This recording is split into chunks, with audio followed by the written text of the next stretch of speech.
Hello, नमस्कार, वणक्कम, अभिवादन, जय महाराष्ट्र, जय भारत.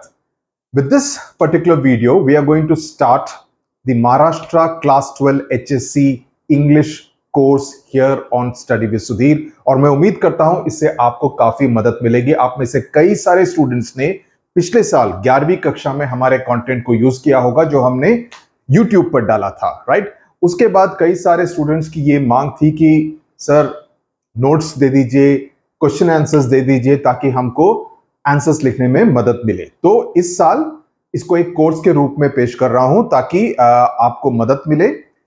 सारे के सारे जो भी ice breakers, brainstorming, language study के जितने भी क्वेश्चंस हैं, हर चैप्टर में, हर पोएम में, हर स्टोरी में और बाकी लास्ट का जो सेक्शन है, उन सभी के आंसर्स को मैंने नोट्स में, पीडीएफ में वहां पर कोर्स में डाला हुआ है. इसके साथ साथ जब भी किसी भी पोएम या स्टोरी में पिछले साल previous year question papers PYQs में से क्वेश्चंस आए हों, उसके भी आंसर्स मैंने निकाल के डाले हुए हैं ताकि आपको एक variety of question. So for example, अगर हम इस पर्टिकुलर चैप्टर की बात करें जो कि आर के नारायण की कहानी है, एन एस्ट्रोलॉजर्स डे, इसमें तकरीबन मेरे ख्याल से 38 अराउंड क्वेश्चंस मैंने लिखे हैं. तो एक तरह से पूरा का पूरा जिस तरह का भी क्वेश्चन आए, थोड़ा सा अलग भी आ जाए तो आपको आंसर लिखने में मुश्किल नहीं होगी, आपको आसानी होगी. आप आसानी से कोई भी आंसर को आप डील कर सकते हैं. Basic grammar of course you should be knowing about. वो मैं उम्मीद करता हूं कि 12वीं कक्षा में बेसिक ग्रामर की तो बेसिक अंडरस्टैंडिंग होगी, लेकिन इसके साथ साथ जो भी मदद की जरूरत पड़ेगी वो हम पूरे साल में आपके साथ करते रहेंगे. ओके, तो हम शुरुआत करते हैं इस पर्टिकुलर चैप्टर की जो कि आर के नारायण ने लिखी है. आर के नारायण, आप में से कई लोगों ने उनकी कहानियां पढ़ी होंगी. Of course he is most famous for creating the character of Swami in Malgudi days. Malgudi days एक फिक्टिशियस प्लेस की रचना उन्होंने की थी. उनके कई सारे नॉवेल्स हैं, ये मैसूर से आते हैं. इनफैक्ट मैसूर में इनका एक म्यूजियम भी है, उनके घर को एक म्यूजियम की तरह अभी कन्वर्ट कर दिया गया है. ओके, जहां पर मैं गया था तकरीबन 5 साल पहले. तो Swami and friends, bachelor of arts, dark room, an astrologer's day and other stories. An astrologer's day जो कि यहां पर आपके सिलेबस में इंक्लूडेड है, 1947 में लिखी गई थी और पब्लिश की गई थी. सो आप समझ सकते हैं, मोर देन 75 इयर्स ओल्ड ये कहानी है. 75 इयर्स ओल्ड, और आज की तारीख में भी उसका एक रेलेवेंस है और उसको पढ़ने में काफी इंटरेस्ट आता है. Mister Sampath, fantastic story. The financial expert, ये मैंने I had bought this book, The Financial Expert, on the 2nd of June 1989. Okay, and I remember reading this during a train journey, and I remember finishing it off during a 24-hour train journey from Delhi to Bangalore or something. I remember, right? The Guide, जिसके ऊपर किताब बनी, movie बनी थी देवानंद के साथ, Waiting for the Mahatma, another very interesting story. So आप देख सकते हैं, most of these stories are written pre-independence and the years post independence. So उस समय के भारत के बारे में ये एक तरह से it kind of reflects the kind of India of those times. Okay, तो ये तो हो गए. तो इस जो पैसेज है इसको आप जरूर पढ़ लीजिए ताकि आप आइडिया मिले. इसके ऊपर डायरेक्टली आपको क्वेश्चंस नहीं आएंगे, लेकिन अगर आप ऑथर के बारे में थोड़ा जान लेंगे तो उससे आपको मदद मिलेगी. So basically his stories are talking about human beings, उनके इमोशंस, उनकी सेटिंग और किस तरह के सेटिंग में किस तरह का वो बर्ताव करते हैं, उसके बारे में ये कहानियां ज्यादातर रहती हैं. और उसमें काफी हद तक व्यंग रहता है. व्यंग का मतलब humour, right? There is wit, there is a bit of light hearted kind of touch of humanism in most of his stories. तो उससे देयर इज वो पढ़ने वालों को भी मजा आता है, स्पेशली बच्चों को पढ़ने में काफी मजा आता है, because his stories are very interesting and छोटी छोटी बातों पर काफी ध्यान देते हैं. उसके बारे में मैं आपको इस कहानी में बताऊंगा. हर एक word, every word will be explained out here. Okay, थोड़ा और बड़ा करूं क्या साइज को, या आपको, I am hoping that it is fitting into the screen. Yes sir, it is. So let's get started without wasting any time. Okay, an astrologer's day यानी कि एक ज्योतिषी का दिन. Okay, literal translation. Punctually at mid day.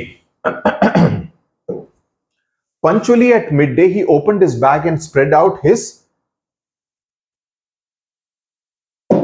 professional equipment. सबसे पहला word क्या इस्तेमाल किया गया है?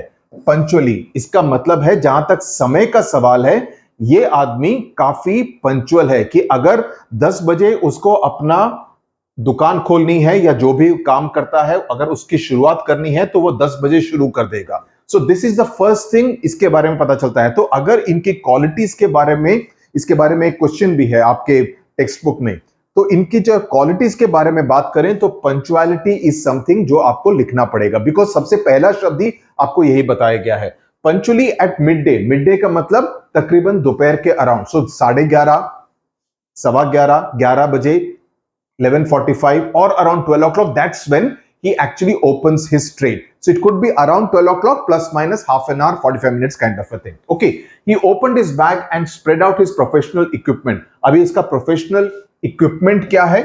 Which consisted of a dozen cowrie shells. Okay, cowrie shells, cowrie is a sea animal. और अगर आप कई जगह पे देखें तो shells वगैरह मिलेगा। आपने shell देखा है? अगर शेल नहीं देखा तो मैं लेके आता हूं, मेरे पास है यहाँ पे। I will get you a couple of shells.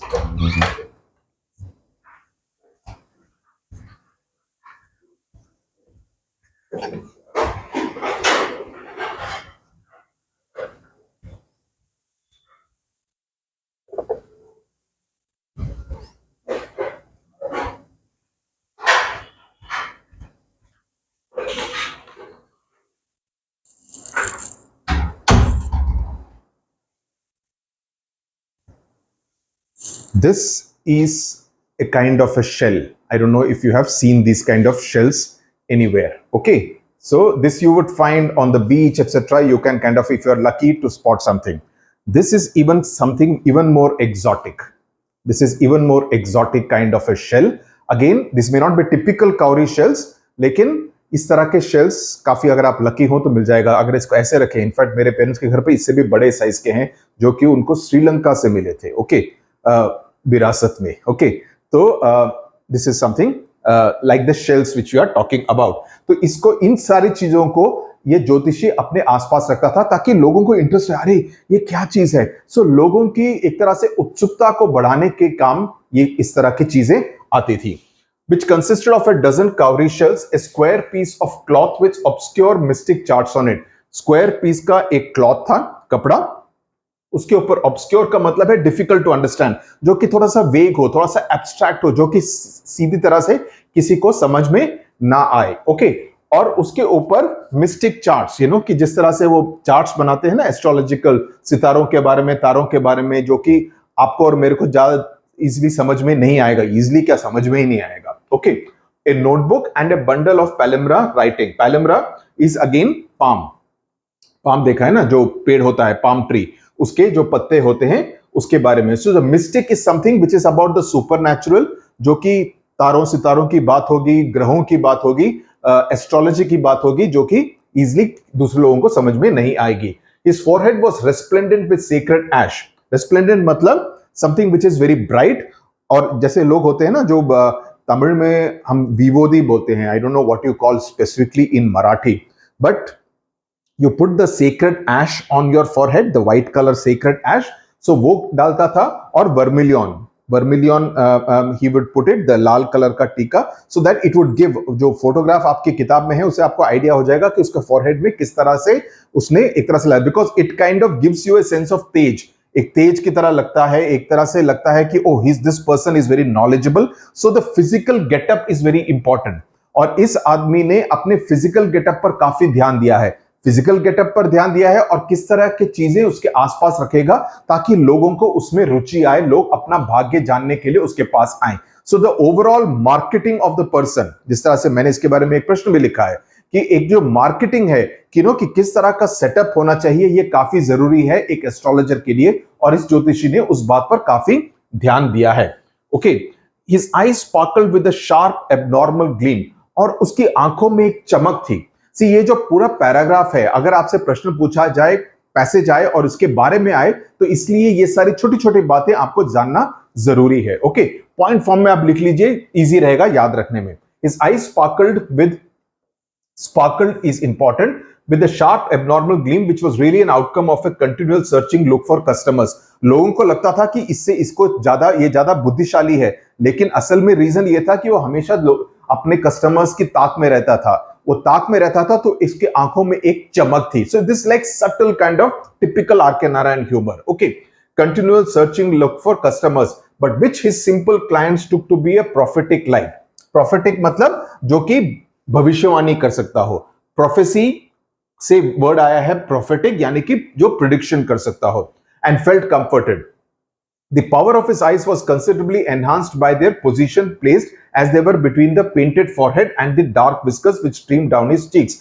Dark whiskers मतलब बड़ी मूछें. ओके, तो ये जो आंखें थी, आंखों का पोजीशन क्या था? आंखों का पोजीशन था बड़ी मूछें, और जो पूरे फॉरहेड पे जितना भी सेक्रेड ऐश और वर्मिलियन उसने लगाया था उसके बीच में था. तो एक तरह से उसकी वजह से भी उसकी आंखों में एक चमक नजर आती थी. ओके, और उससे उसको एनहांस्ड मतलब इंक्रीज, उससे ज्यादा और भी ज्यादा इंप्रेसिव लगते थे. विच stream down his cheeks. Stream down मतलब मूछें इस तरह से थी. अगेन फोटोग्राफ को देखिए, आपको समझ में आ जाएगा. Even a half-wit's eyes would sparkle in such a setting.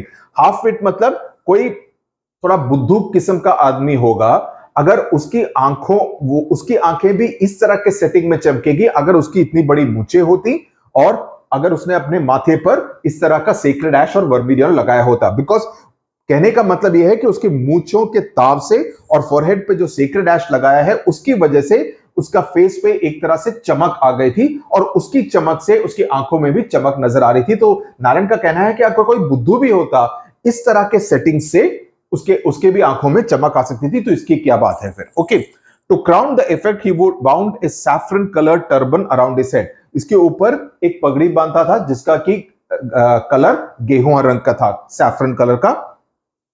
This color scheme never failed. और ये colour, because why do you put a saffron color or a red color or a yellow color kind of a cloth or a blue color kind of a cloth? Because these are bright colors. देखने से ही भीड़ में से अलग से पता चल जाता है. तो इसीलिए लोग जो भी मार्केटिंग में पहनते हैं हमेशा they wear darker color clothes because then you will stand out in the crowd. Okay, so that is again something very important.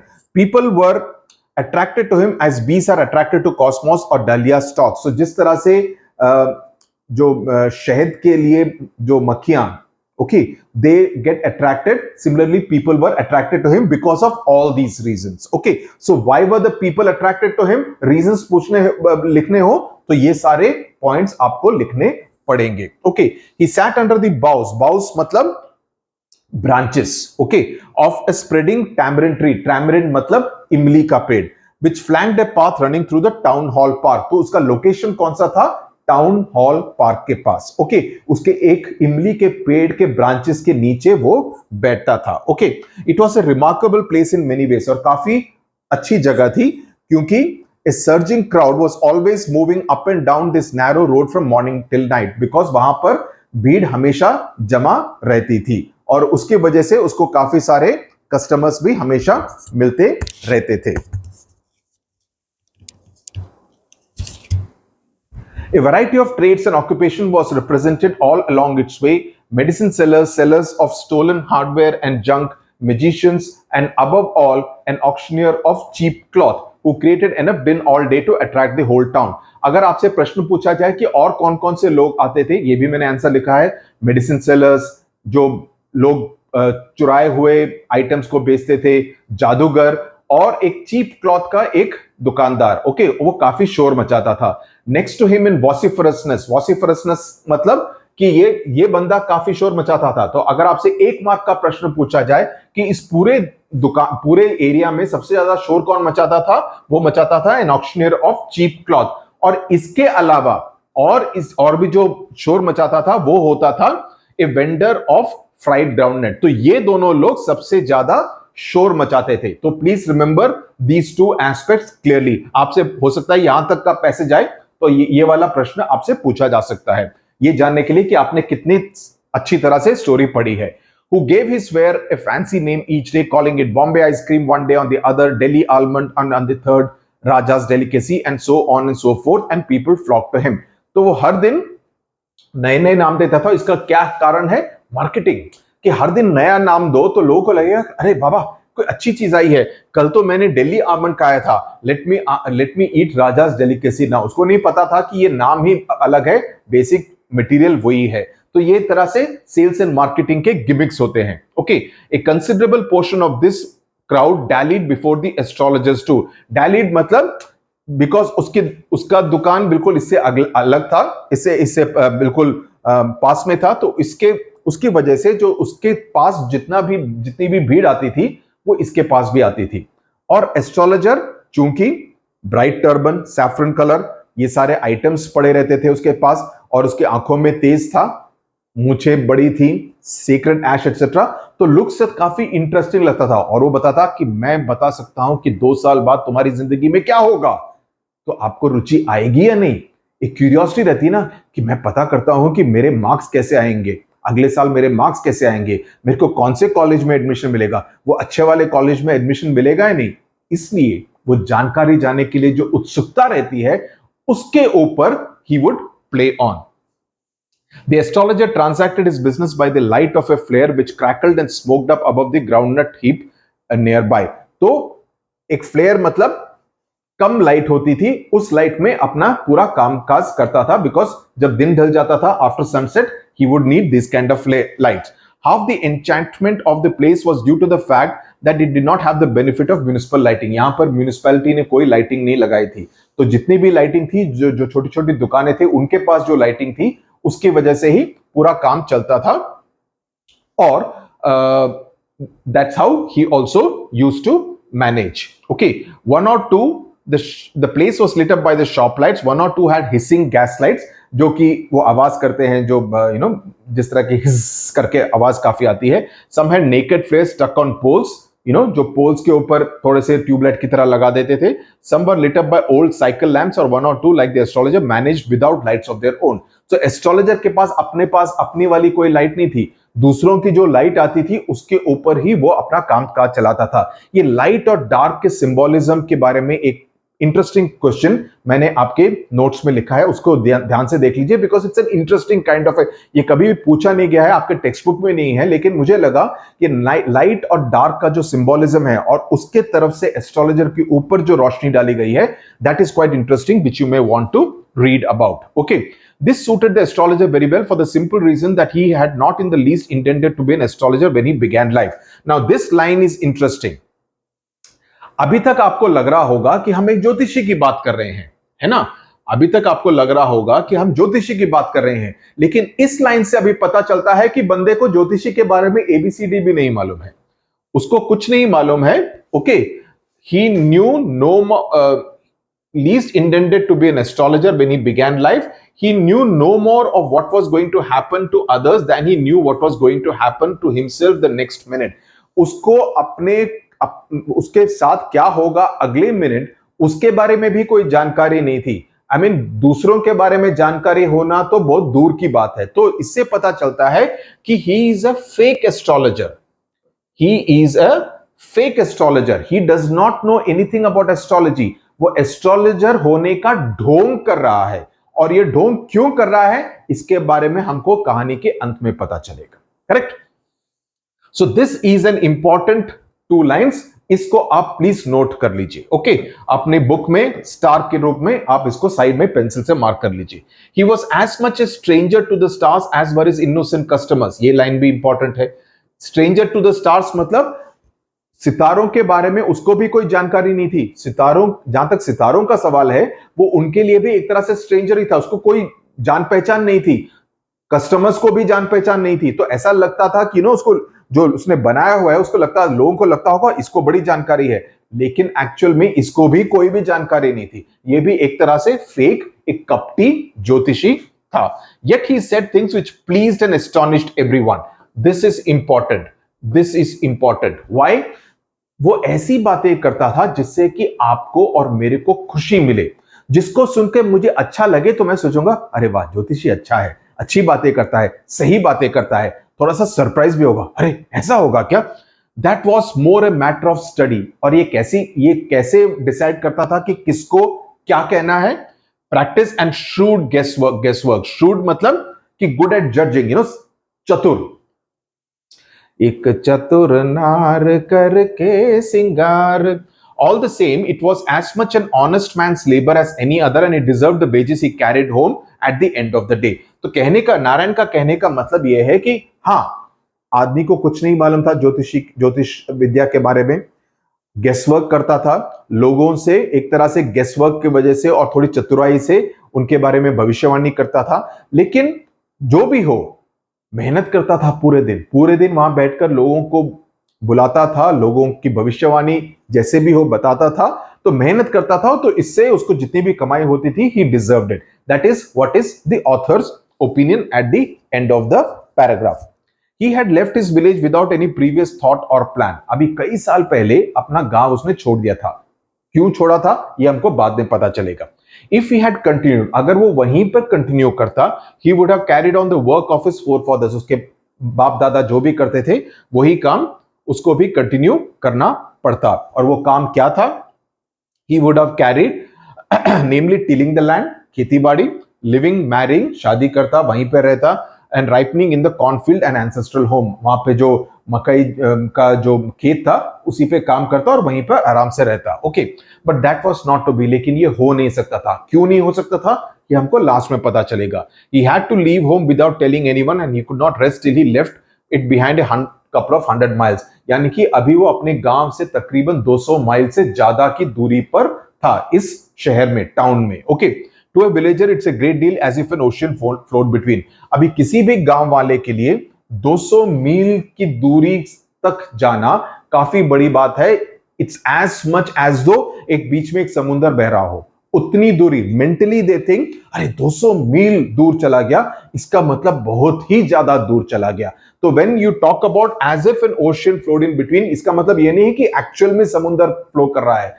ये एक तरह से मेटाफोरिकल सेंस में he is trying to explain with the help of a comparison कि almost उतनी दूरी है as though it is an entire समुंदर which is like very huge.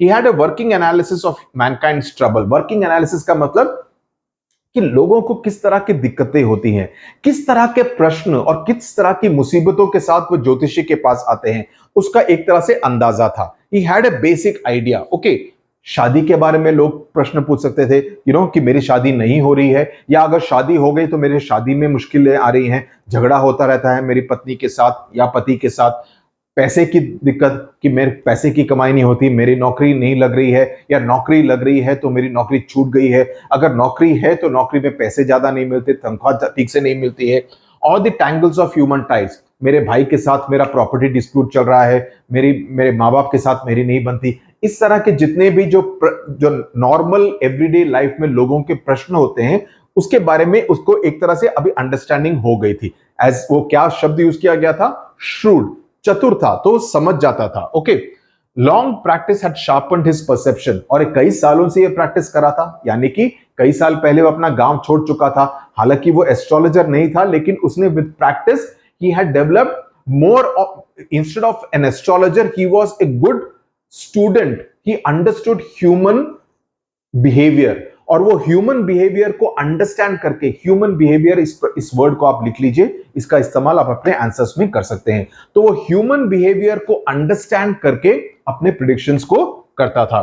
With in 5 minutes he understood what was wrong, और 5 minute में उसको समझ में आ जाता था कि इस क्लाइंट की मुसीबत क्या है। ओके, ही चार्ज 3 पाइस पर प्रिडिक्शन। 3 पाइस इज 1/12 ऑफ, एक मिनट है, मैंने कहीं उसको लिखा है, मैं खुद ही भूल जाता हूं उसका, मैंने एक किताब में ही लिखा है, written down some of the notes in the book itself. It is the smallest currency of unit. It's 1/3 of a paisa, okay, and 1/12 of an anna. ये 1947 की करेंसी की बात हो रही है यहाँ पे। Okay, never opened his mouth till the other had spoken for at least 10 minutes. Now this is important. He was a good listener, कि अच्छी तरह से सुनता था। इसका मतलब ये है कि दूसरे बंदे को वो अलाउ करता था कि तुम 10 मिनट अपनी कहानी सुनाओ, और when people tell their story उसमें से कई सारे हिंट्स मिल जाते हैं, उसके बेसिस पे वो भविष्यवाणी कर देता था। कस्टमर आता है, मेरे को बहुत सारे हेल्थ इश्यूज हैं, मेरे को हमेशा मेरे टांगों में काफी दर्द है, मैं चल नहीं पाता हूं, कब तक इसका निवारण होगा? निवारण मतलब कब तक इसका सोल्यूशन मिलेगा, कब मैं ठीक हो जाऊंगा? So you realise that there are lot of health issues, my job also is not been doing too well, when will I get a more stable job, या मेरा यहां से ट्रांसफर होगा या नहीं, those kind of issues के साथ लोग आते हैं। तो उसके बेसिस पे and on the basis of जो इंफॉर्मेशन उसको उस क्लाइंट से मिलती थी, उसी के बेसिस पे तोड़ मरोड़ करके अपनी थोड़ा सा मसाला लगा के वो भविष्यवाणी के रूप में उसको पेश कर देता था. So that was his talent. और वो 10 मिनट तक उसको अलाउ करता था, तो जितना बोलोगे उसी से मेरे को मटेरियल मिलेगा, which provided him with enough stuff for a dozen answers and advices. When he told the person before him, gazing at his palm, in many ways you are not getting the fullest results for your efforts.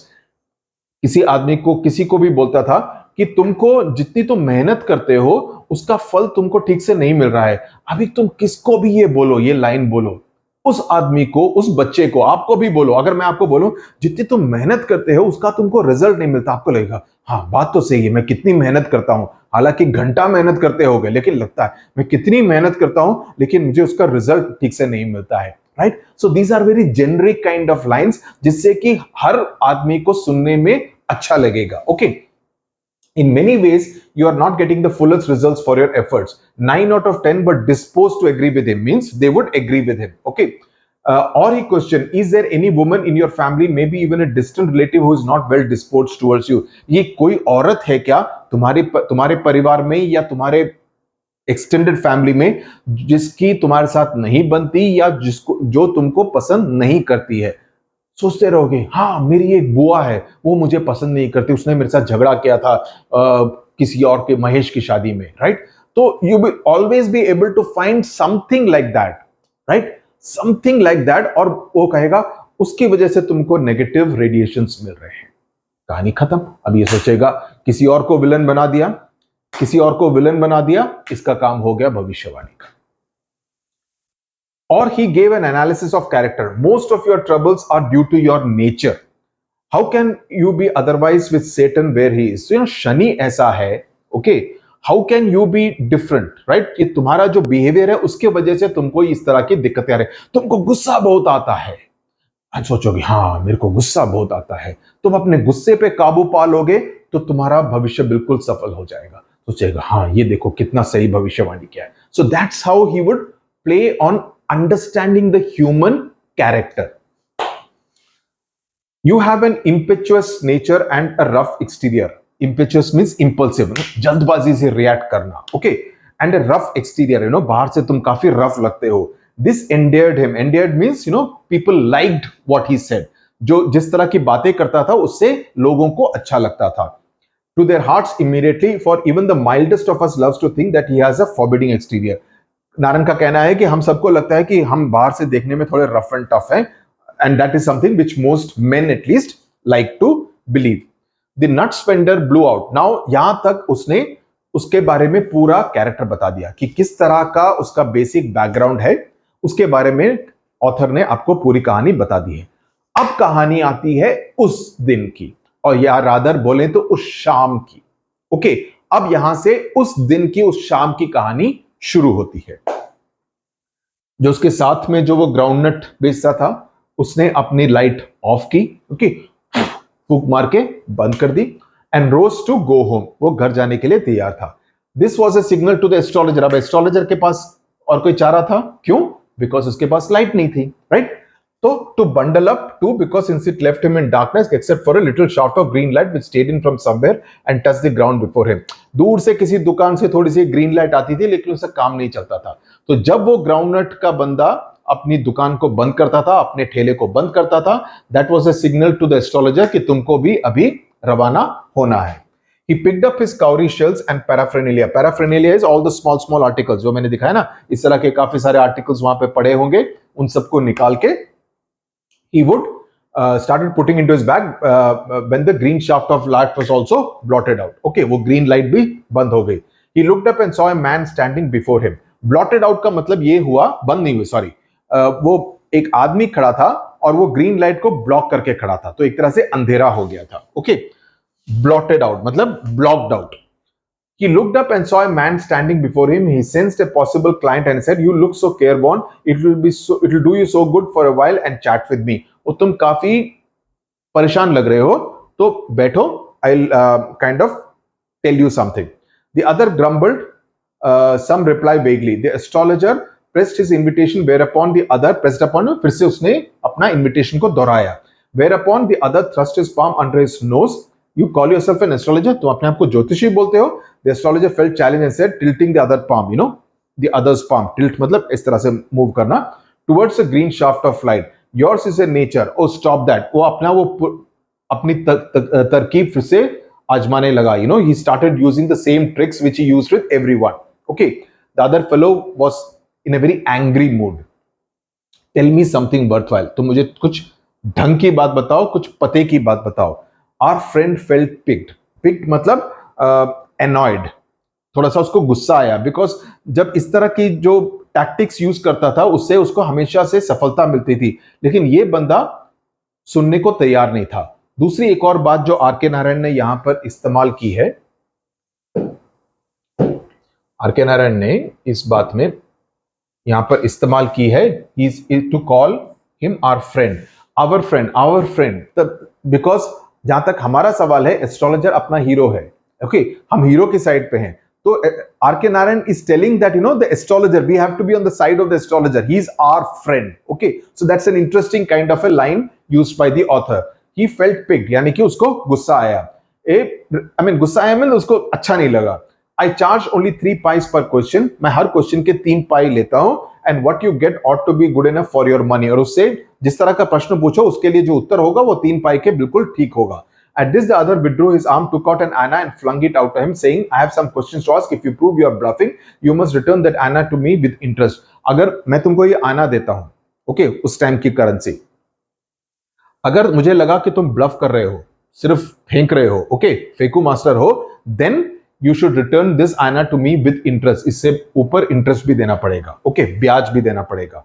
If you find my answer satisfactory, will you give me 5 rupees? अगर मुझे तुमको मेरे answers अच्छे लगे, क्या तुम मेरे को 5 रुपए दोगे? He says, no, सवाल ही पैदा नहीं होता. और will you give me 8 Anas? Okay, यहाँ पे 1 आना दिया है, 8 आना दोगे? He says, all right, provided you give me twice as much if you are wrong. अगर तुम मेरे को 16 आने दोगे अगर तुम गलत हो तो. Okay, said the stranger. This pact मतलब उनके बीच में ये एग्रीमेंट हो गया, was accepted after a little further argument. The astrologer sent up, अभी देखो जो मैंने फोटो की बात की थी, इस तरह के सेक्रेड ऐश, वर्मिलियन, सैफरन टर्बन, हालांकि यहां पे लाल लग रहा है, और इस तरह का हैंडल बार मुस्टैच, ओके, और पीछे इस तरह के चार्ट्स वगैरह डाले हुए हैं. Okay, prayer to heaven as the other lit a cheroot, cheroot मतलब not beedi like a cigar kind of a thing, more in the village kind of places. The astrologer caught a glimpse of his face by the match light, अभी उसने उसका चेहरा देख लिया. There was a pause as cars hooted on the cars की horn की आवाज आई. जुटका drivers यानी कि जो घोड़ा गाड़ी, swore at their horses, अपने घोड़ों को गाली दे रहे थे. The babble of the crowd यानी कि शोर शराबा agitated the semi darkness of the park. You know, all that sound was coming. Okay, the other sat down sucking his cheroot, puffing out, sat there ruthlessly, यानी कि काफी गुस्से में, उसका पूरा रवैया was that of a little bit of anger. Okay, the astrologer felt very uncomfortable, उसको इतना अच्छा नहीं लगा, you know, he's a little uncomfortable. Take your Anna back, I am not used to such challenge. अभी उसको लगा, अभी क्यों हुआ है? Because उसने उसका चेहरा देखा है. Glimpse मतलब उसने उसका चेहरा देखा है और उसको समझ में आ गया है कि ये बंदा है कौन. ओके, तो अभी ये बोला कि तुम अपना आना वापस ले लो, पैसा वापस ले लो, मेरे को इस तरह के चैलेंजेस को लेने की आदत नहीं है. ओके, इट इज लेट, और मेरे को लेट भी हो गया है.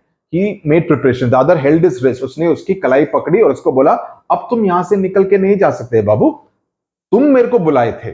ओके, जब मैं निकल रहा था तुमने पहला प्रश्न पूछा था कि क्या तुम अपनी भविष्यवाणी जानना चाहते हो. ओके, अपने बारे में, अपने भविष्य के बारे में जानना चाहते हो. द एस्ट्रोलॉजर को डर लगा. ओके, he says, आज मुझे छोड़ दो, मैं कल तुमसे बात करता हूं. He said, no, challenge is a challenge, go on. तो एस्ट्रोलॉजर शुरू किया, एक औरत है करके. ओके, दूसरा बंदा बोला, रुको, मेरे को ये सब नहीं जानने का है, मेरे को ये जानने का है, मेरा एक स्पेसिफिक प्रश्न है. प्रश्न ये है कि मैं किसी चीज को ढूंढ रहा हूं. ओके, मैं किसी चीज को ढूंढ रहा हूं और इसका तुम उत्तर दो, नहीं तो मैं तुमको जाने नहीं दूंगा till you give me all the coins. Disgorge मतलब पूरे जो जितने भी तुम्हारे पास पैसा है वो पैसा तुम मेरे को पूरा वापस यहां पर नहीं दोगे, जितने भी पैसे हैं. ओके, कॉइन्स हैं. एस्ट्रोलॉजर ने थोड़े से मैजिक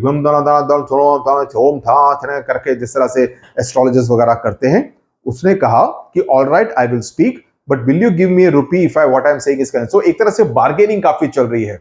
वो 8 आना की बात कर रहा है, ये बोलता है 16 आना, अब बोलता है कि तुम मेरे को रुपया दोगे, पहले 5 रुपए की मांग की थी, उसने नो बोला था।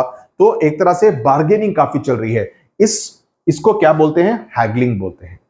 हैगलिंग का मतलब है बार्गेनिंग, कि कितना पैसा दोगे। Okay, otherwise I will not open my mouth. After a good deal of bargaining, यानी कि haggling, the other agreed. The astrologer said, "You were left for dead.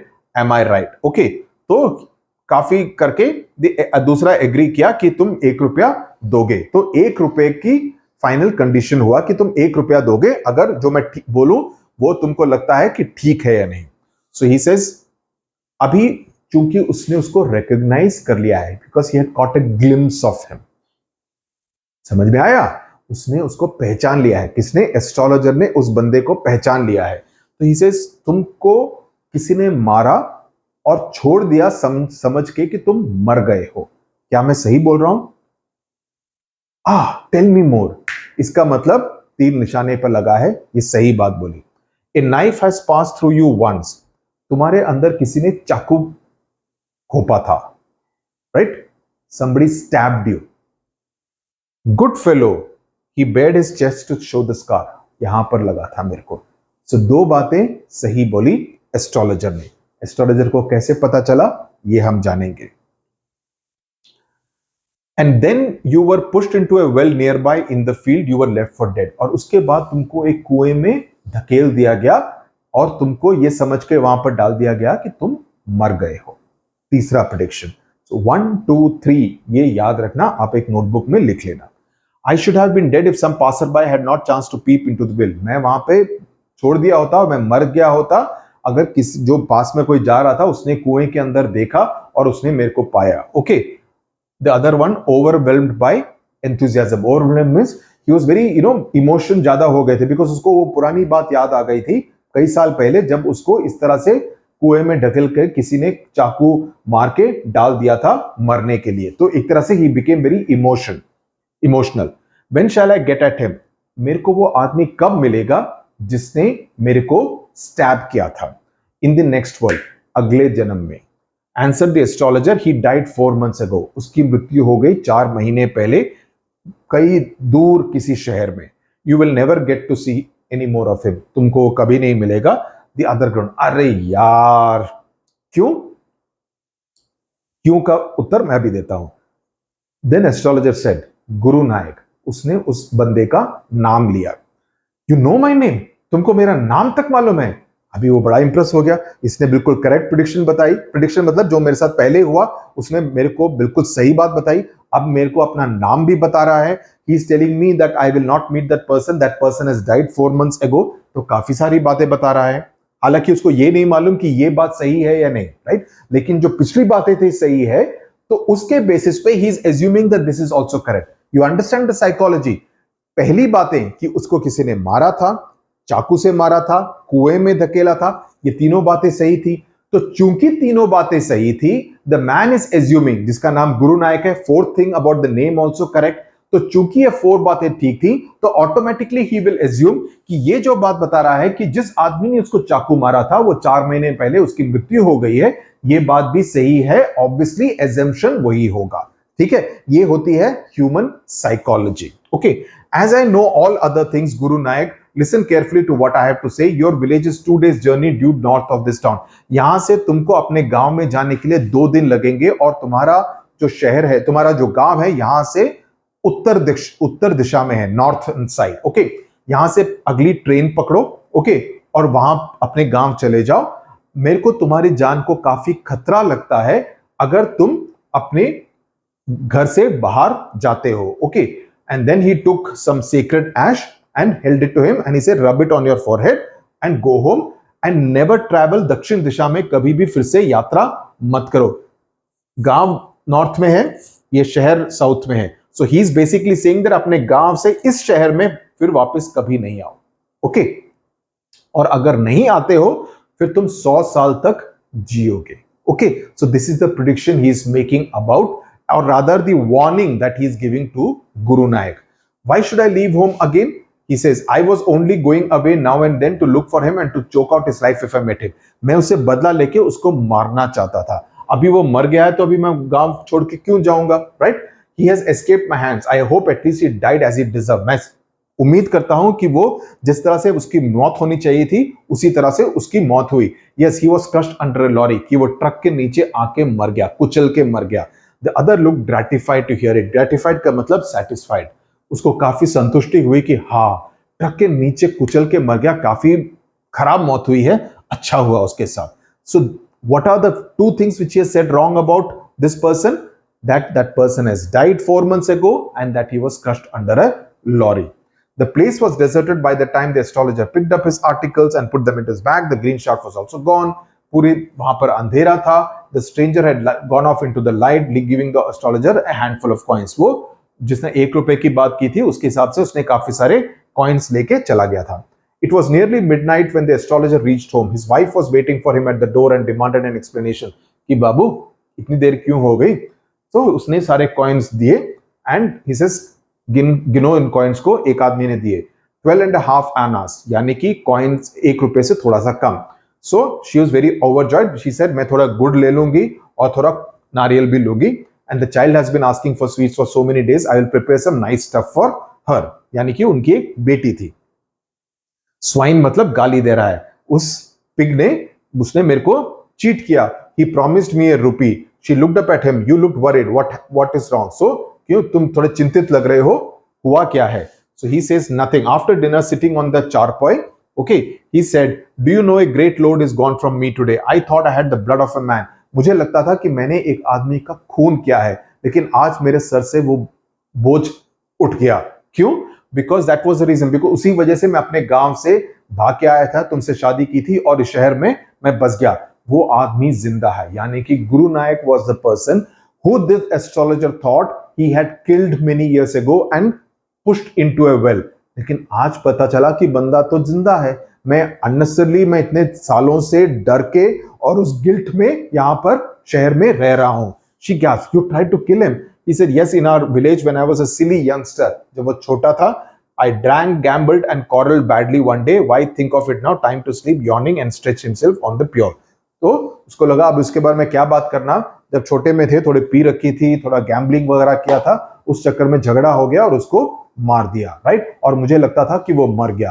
तो because of the astrologer's presence of mind, cleverness, he was able to overcome this kind of a problem. नहीं तो वो गुरु नायक इसका खून कर देता. अगर गुरु नायक इसको पहचान लेता, इसने गुरु नायक को पहचान लिया, गुरु नायक ने इसको नहीं पहचाना. क्यों नहीं पहचाना? बिकॉज इसका लुक बिल्कुल अलग है. That is the answer. इसका लुक बिल्कुल ही अलग है. अभी इसकी वजह से गुरु नायक ने इसको नहीं पहचाना, लेकिन इसने गुरु नायक को पहचान लिया. और काफी चतुराई से उसने ये इंश्योर किया कि वो अपने गांव से कभी आगे से बाहर नहीं निकलेगा. निकलेगा भी तो दक्षिण की दिशा में कहीं नहीं निकलेगा. बिकॉज उसको बोला है कि अगर निकलोगे तो तुम 100 साल तक नहीं जी पाओगे. तो that is something very important. तो as an astrologer, as a jyotishi, he is a fake लेकिन क्लेवर एस्ट्रोलॉजर है. काफी चतुर आदमी है और उसने अपनी चतुराई से, एस्ट्रोलॉजी से नहीं, अपनी चतुराई से और उसके बारे में जितनी भी जानकारी थी उसका इस्तेमाल करके उसने एक बहुत बड़ा खतरा अपने सर से टाल दिया. So that is the story of the astrologers day. Notes को देखिए तो जितनी भी ये ब्रेनस्टॉर्मिंग, आइस ब्रेकर्स और लैंग्वेज स्टडी जितने भी प्रश्न हैं, जैसे मैंने कहा कुछ 38-40 कुछ क्वेश्चंस हैं, उन सारे क्वेश्चंस को आप देख लीजिए, पूरी तरह से रिवाइज कर लीजिए. Any doubts ask in the chat box. You will not have any problems as far as this particular story is concerned. Thank you very much. Abhivadan. God bless you. Do well. Thank you very much. Bye bye.